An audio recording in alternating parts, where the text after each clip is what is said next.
అవేంటంటే బ్లాక్ మార్కెట్లో యూరియాలు అమ్ముతున్నాయని ప్రధాన ప్రతిపక్షం బీఆర్ఎస్ ఆరోపిస్తుంది. దీనిపైన కాంగ్రెస్ ప్రభుత్వం గట్టిగానే రిప్లై ఇస్తున్నా ఉపయోగం ఏంటి? రాజకీయ లబ్ధి కోసం వాళ్ళిద్దరు తిట్టుకోవడం తప్ప మధ్యలో రైతులు పడుతున్న కష్టాలు ఎవరు తీర్చాలి? ఏంటి డ్రామాలు? అసెంబ్లీలో రైతుల గురించి యూరియా గురించి మాట్లాడడానికి సమయం ఉండదు. కానీ మూసిని బాగు చేయడానికి గంటలు గంటల స్పీచ్లు, గంటలు గంటల తిట్లు. ఉపయోగం ఏంటి? హైదరాబాద్కి కావాల్సిన సదుపాయాలు చేస్తాము, మూసిని బాగు చేస్తాము అంటున్నారు. మంచిదే. కానీ రైతుల బాగులు ఎవరు చూసుకోవాలి? రైతుల కష్టాన్ని బాగుపరిచేది ఎవరు?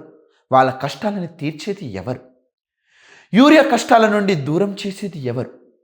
వాస్తవానికి మాట్లాడుకోవాలంటే గత 10 సంవత్సరాల్లో కనిపించని యూరియా కష్టాలు ఇప్పుడు కనబడుతున్నాయి.